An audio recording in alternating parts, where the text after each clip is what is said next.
सारी दुनिया की कलाएं एक तरफ और बोलने की कला एक तरफ। अगर आपने बोलने की कला में महारत हासिल कर ली तो दुनिया की हर मंजिल और हर कामयाबी आपके कदमों में होगी। प्रिय श्रोता मित्रों, हमारे चैनल पर आपका स्वागत है। अगर आप पहली बार हमारे चैनल पर आए हो तो इस चैनल को सब्सक्राइब करना ना भूलें। शब्दों की ताकत को पहचानो। शब्दों में इतनी ताकत होती है कि वो किसी की जिंदगी बदल सकते हैं या उसे खत्म भी कर सकते हैं। केन्या में एक आदमी आत्महत्या करने वाला था, लेकिन मरने से पहले उसके मन में एक विचार आया, जब मैं मर ही रहा हूं तो क्यों ना कुछ और लोगों को भी साथ ले जाऊं। उसने एक अखबार में छोटा सा विज्ञापन दिया।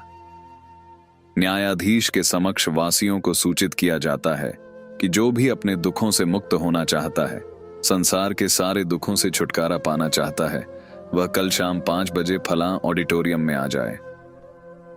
अगले दिन 2000 लोग उस विशाल ऑडिटोरियम में आए। वह आदमी 5 घंटे तक दुखों के बारे में भाषण देता रहा। 5 घंटे के बाद उसने आखिरी लाइन कही, अगर आप इन सारे दुखों से हमेशा के लिए मुक्त होना चाहते हैं तो चारों तरफ साइनाइड की गोली रखी हुई है, उन्हें खा लो। कार्यक्रम समाप्त हुआ और विश्व का सबसे बड़ा सुसाइड अटेम्प्ट हुआ, जब एक साथ 2000 लोगों ने आत्महत्या की। अगर एक आदमी मरने के लिए 2000 लोगों को शब्दों से तैयार कर सकता है तो सोचो शब्दों की ताकत कितनी बड़ी होती है। कम्युनिकेशन स्किल्स यानी बात करने की कला हर जगह जरूरी है। ये ऐसी कला है जो हमें इंटरव्यू पास करने से लेकर बिजनेस बढ़ाने तक हर क्षेत्र में मदद करती है। हमने सुना है कि कुछ गलत बोलने से हमारे मुंह के 32 दांत बाहर भी आ सकता है और अच्छी बोली से बिगड़ी हुई बाजी भी सुधर जाती है। आप पढ़े लिखे हैं या नहीं, उनका कम्युनिकेशन स्किल के साथ कोई संबंध नहीं है, क्योंकि हमने देखा है कि कई बार पढ़ा लिखा भी फेल हो जाता है और जिसने पढ़ाई नहीं की उसकी कम्युनिकेशन स्किल्स इतनी पावरफुल होती है, बोलने का तरीका इतना पावरफुल होता है कि वह अपने जीवन में बहुत आगे बढ़ पाता है। सोचिए, एक 12वीं क्लास का लड़का अपने पेरेंट्स से लैपटॉप मांगता है। पापा कहते हैं क्या जरूरत है। उस लड़के को कम्युनिकेशन स्किल्स की जरूरत है ताकि वह अपने पेरेंट्स को कन्विंस कर सके। कॉलेज में नया छात्र किसी को नहीं जानता, उसे नए दोस्त बनाने के लिए क्या चाहिए? सही, कम्युनिकेशन स्किल्स। प्यार का इजहार करने के लिए भी कम्युनिकेशन स्किल्स की जरूरत होती है। आप कह सकते हैं मुझे प्यार व्यार के चक्कर में नहीं पड़ना है, लेकिन अरेंज मैरिज में भी जब दोनों फैमिली मिलती है और बात करने का समय मिलता है तब भी कम्युनिकेशन स्किल्स की जरूरत होती है। अगर आप पॉलिटिक्स में जाना चाहते हैं तो भी कम्युनिकेशन स्किल्स बेहद महत्वपूर्ण हैं। एक पॉलिटिशियन अपने विचारों को जनता तक प्रभावी ढंग से नहीं पहुंचा पाता तो उसकी जमानत भी जब्त हो सकती है। अब सोचिए, आप शाहरुख खान की तरह एक स्टार बनना चाहते हैं, मुंबई जाते हैं, लेकिन वहां टैलेंट के साथ नेटवर्किंग की भी जरूरत होती है। नेटवर्किंग के लिए क्या चाहिए? सही, कम्युनिकेशन स्किल्स। वकील बनना चाहते हैं तो क्लाइंट्स को विश्वास दिलाना पड़ता है कि आप उनके केस को अच्छे से हैंडल कर सकते हैं। अगर आप सरकारी वकील बन गए तो भी जज के सामने केस को आर्ग करना पड़ेगा। डॉक्टर हैं तो मरीज की फैमिली को समझाना होगा कि क्या प्रॉब्लम है और ऑपरेशन क्यों जरूरी है। सिविल इंजीनियर हैं तो डिजाइन समझाना और कॉन्ट्रैक्टर को कन्विंस करना होगा। मैनेजर हैं तो टीम को मोटिवेट करना होगा। टीचर हैं तो स्टूडेंट्स को अपनी तरफ खींचना होगा। 2 देश आपस में बातचीत कर रहे हैं, शांति के बारे में बात चल रही है, वहां भी कम्युनिकेशन स्किल्स की जरूरत है। क्या आप तैयार हैं? क्या आप मान चुके हैं कि कम्युनिकेशन स्किल्स सीखना बहुत जरूरी है? अगर हां तो बोलिए, यस, आई एम रेडी। मुझे सीखना है, मैं पूरी तरह से तैयार हूं। अब आगे देखते हैं कि बोलने के तरीके को हम कैसे निखार सकते हैं। कम्युनिकेशन स्किल्स का मतलब है कि अपनी बात कैसे कहें, लेकिन इससे पहले यह जरूरी है कि आप जो कह रहे हैं वो बात सही हो। सुनना सीखें। सुनना भी एक कला है।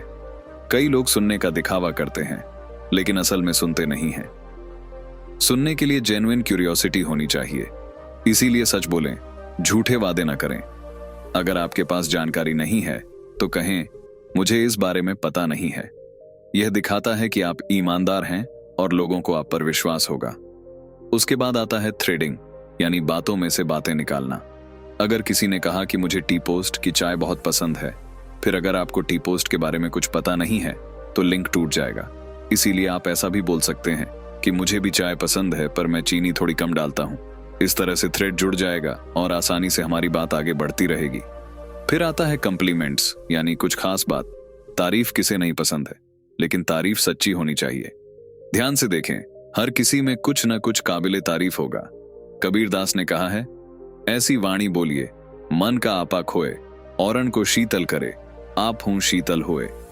इंटरेस्ट जाने, यानी सामने वाले को कौन सी बात ज्यादा पसंद है। अगर आप किसी से बात करना चाहते हैं तो उनके इंटरेस्ट को जानें। सोशल मीडिया पर देखें कि उन्हें क्या पसंद है। उनकी किताबें, वेब सीरीज, गाने, सब कुछ उनके इंटरेस्ट के बारे में बताते हैं। फिर आता है प्रेजेंस ऑफ माइंड। जब भी आप किसी से बात कर रहे हो तो पूरे मन से उनकी बात सुने और ध्यान दें। बीच में मोबाइल या अन्य डिस्ट्रैक्शंस को दूर रखें। आंखों में आंखें डालकर बात करें। इससे सामने वाले को लगेगा कि आप उनकी बात को ध्यान से सुन रहे हैं और उसमें रुचि ले रहे हैं।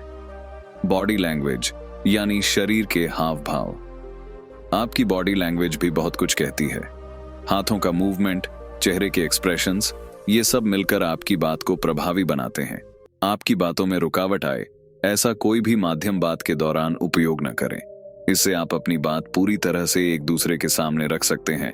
कम्युनिकेशन स्किल्स सीखना और उन्हें इम्प्रूव करना एक निरंतर प्रक्रिया है। इसे ध्यान में रखते हुए हर दिन थोड़ा थोड़ा करके अपनी स्किल्स को सुधारें। इससे न केवल आपके प्रोफेशनल जीवन में बल्कि पर्सनल जीवन में भी काफी सुधार आएगा। आशा है कि यह वीडियो आपको पसंद आई होगी। तो आपको विनती है कि यह वीडियो आपके मित्र या परिवारजन के साथ अवश्य शेयर करें और इस वीडियो को लाइक करें और चैनल को सब्सक्राइब करना ना भूलें। ऐसे ही वीडियो के साथ मिलते रहेंगे। आप सभी का धन्यवाद।